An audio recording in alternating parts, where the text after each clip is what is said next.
brutally honest, Silverstone shook under the thunderous roar of Ferrari red. This wasn't just another Friday, it was a defining moment. Lewis Hamilton, draped in Ferrari red, made it abundantly clear that his dream of a first podium with the Scuderia was now a reality in the making. In FP1, his lap wasn't just fast, it was a statement. The data spoke volumes, showing a delta that shook the established order and left Charles Leclerc stunned. Fans, too, were left speechless. Hamilton topped FP1, followed it up with a P3 finish in FP2, and said, "I can dream of having a strong weekend." But let's be clear, this wasn't humble optimism. It was a warning, a veiled threat. The 9-time Silverstone winner had ruffled Ferrari's complacency.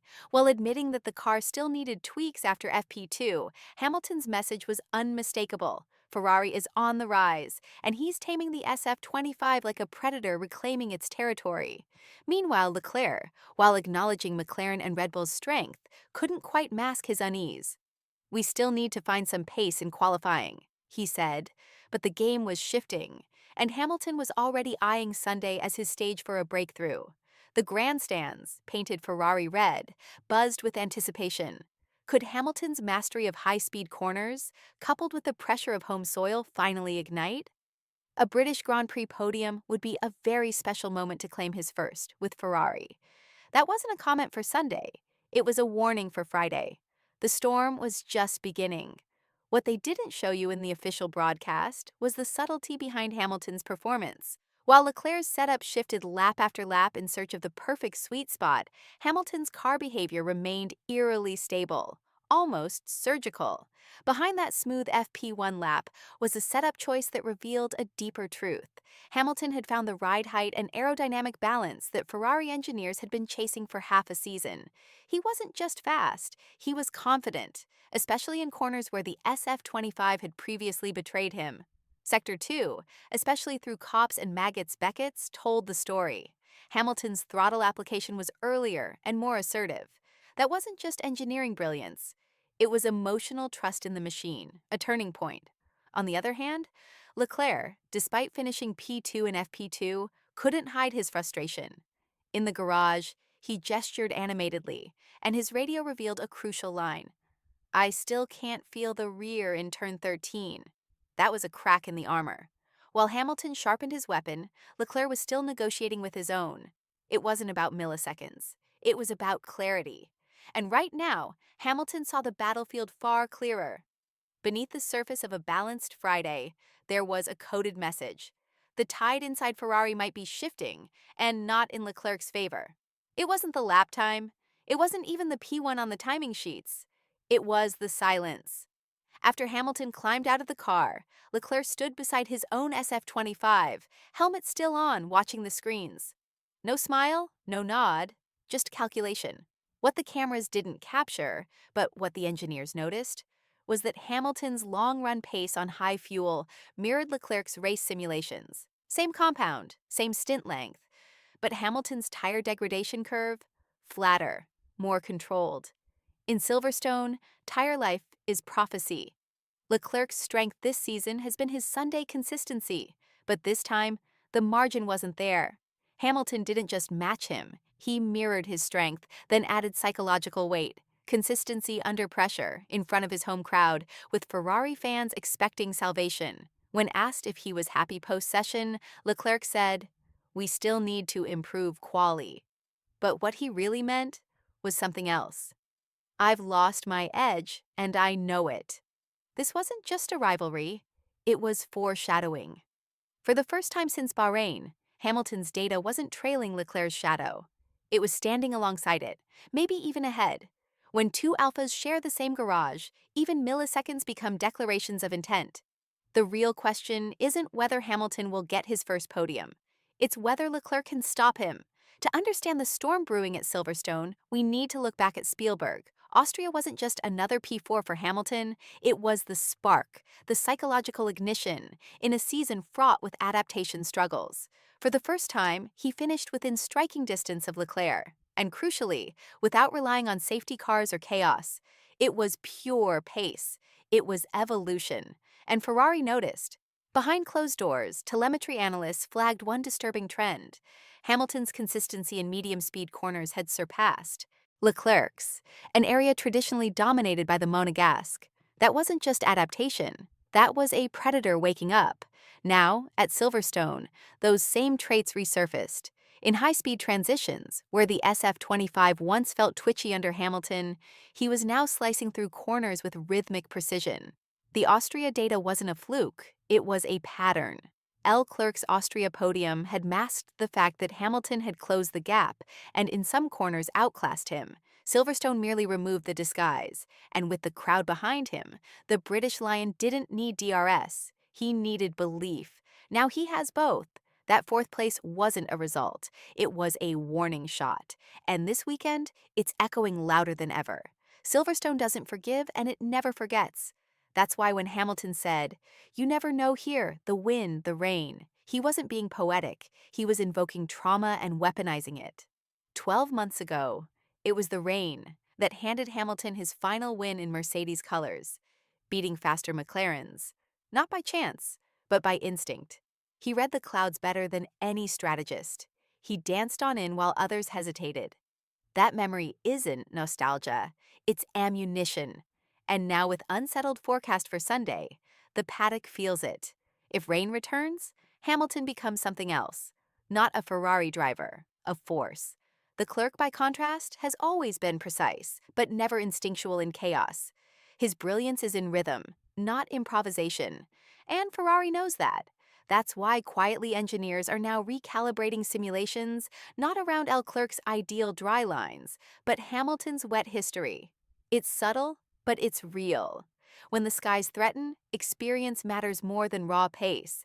And in that arena, Hamilton doesn't compete. He dominates. Silverstone in the wet. That's his theater. If clouds form Sunday, Leclerc's biggest threat won't be McLaren's pace. It'll be the ghost in red. Who's already seen this movie and written its ending? While headlines praise Hamilton's pace, the real story hides in the pit wall. Riccardo Adami, once Leclerc's most trusted engineer, has become Hamilton's quiet architect. And this isn't coincidence, it's realignment. Adami was reassigned at the start of the season. At first, the media called it internal restructuring. But now, insiders whisper it was strategic because in the past 3 races, the radio traffic between Adami and Hamilton has grown sharper, more intuitive. The tone isn't experimental. It's intimate, like 2 minds speaking the same technical language.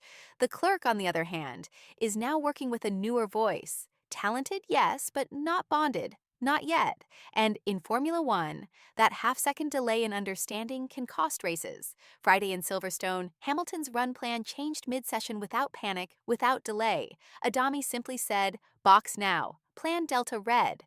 Within 2 laps, Hamilton was back out, nailing sector consistency that stunned analysts. The clerk's run delayed, tires cooled, flow lost. This isn't about favoritism. It's about focus. Ferrari is beginning to tilt its internal gravity. And when the engineer who once built Leclerc's rise is now scripting Hamilton's resurgence, the message is clear. Legacy is shifting quietly but decisively. For most, a podium is points for Hamilton at Silverstone. It's something else entirely.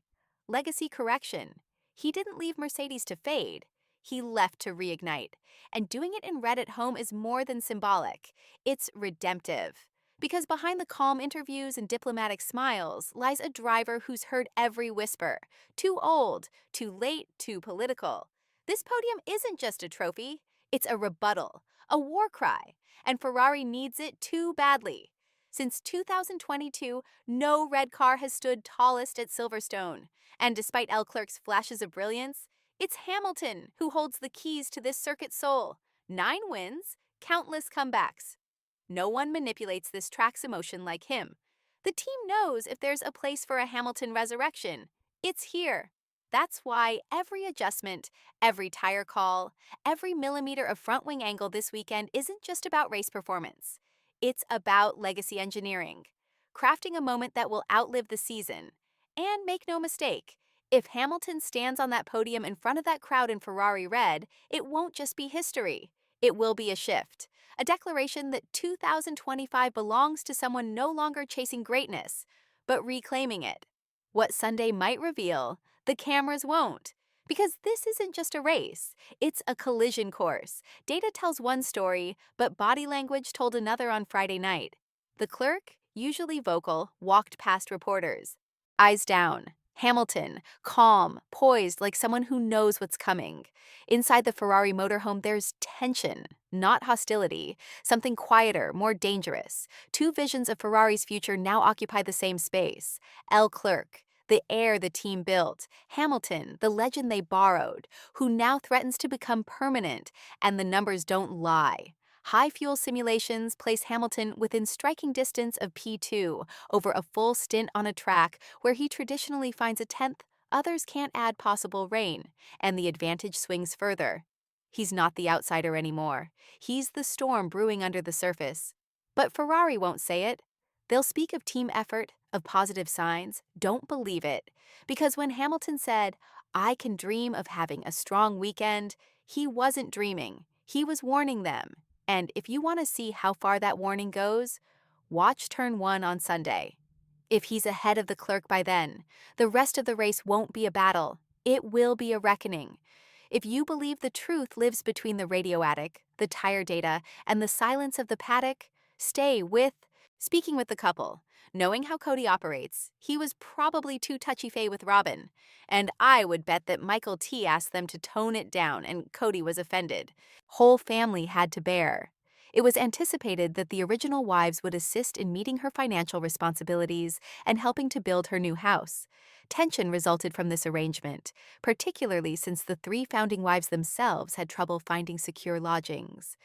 The family had been promised a big vision when they relocated to their new home in the Southwest, a large estate where all of the women could coexist peacefully, a new beginning that would promote harmony and wealth for all.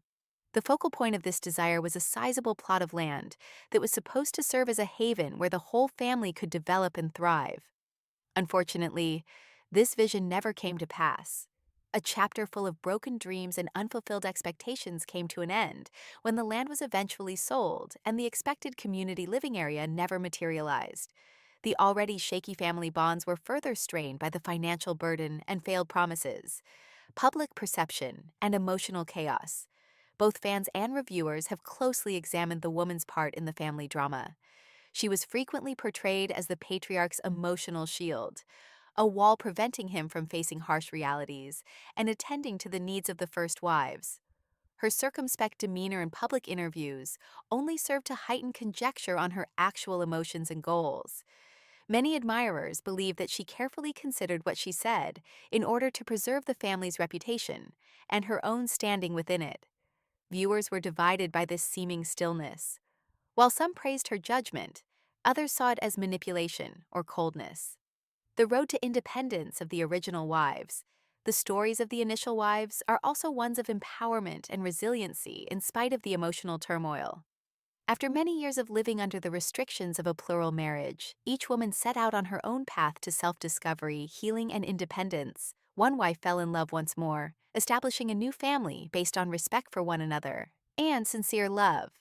Another devoted her energies to developing a haven that mirrored her own goals and ideals, with the goal of establishing a tranquil home atmosphere, away from the family's turbulent background. The third has turned into a champion for emotional health and self-acceptance, drawing on her personal experience to encourage those who have encountered same challenges. Thank you for watching. Don't forget to subscribe to my channel. Get more updates daily. See you soon.